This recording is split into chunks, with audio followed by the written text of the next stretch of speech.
دوستانو د خپل والد صاحب یعنی د خپل پلار جان په باره کې مې تاسو ته داستان کوم. تېره شپه یو ملګري مو څه مېلمستیا کړې وه ذایقه هوټل کې، هلته لاړم او تاسو ته پته ده چې ذایقه هوټل دا په هدیرو باندې مخامخ ده. دې خوا نه چې لاړم ملګرو سره مصروف وم، په ګاډي کې وم، نو لاړم چې اخوا نه راتلم نو چا راته ویلې دعا یې وکړه. یو څو ملګرو مې ما ذهن بدلو چې تپوس مې وکړه چې وایي چې ستا د والد صاحب قبر ده. نو چې ما پام شو چې زه یو هوټل ته تللی وم، ما خوراک وکړو، زما والد صاحب دی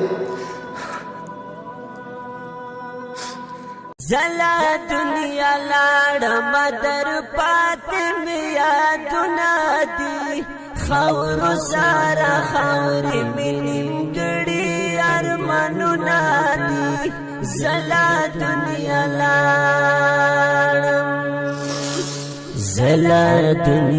لاړم در پاتې مې یادونه دي، خاورو سره خاورې مې نیمګړي ارمانونه دي. زلا دنیا لاړم. زما والد صاحب په قبر کې تاسو په خپله سوچ وکئ چې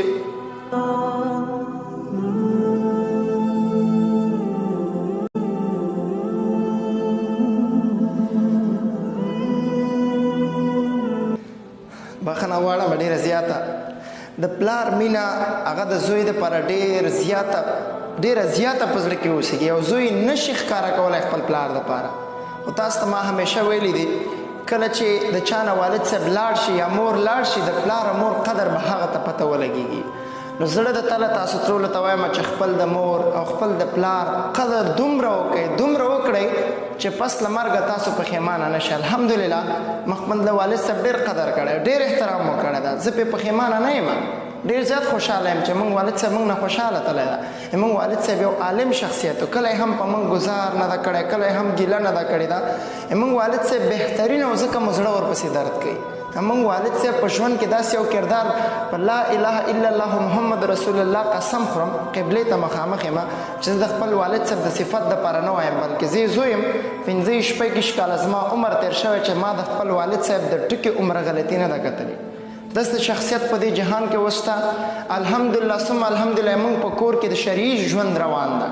اما که خورګانې دي، اما که مور ده، اما که ټوله کورنۍ ده. الحمدلله د پیغمبر صلوات والسلام سنتو مطابق ژوند تېرو. که حیاي، که پردی، که مخ پټولي، یعنې زموږ په کور کې ټولو ته پته ده چې د 10 کلو نه بره هلک نشي راتلی. زموږ کور کې بیټک کې به کښېنې ځکه چې موږ د حیا ژوند ده.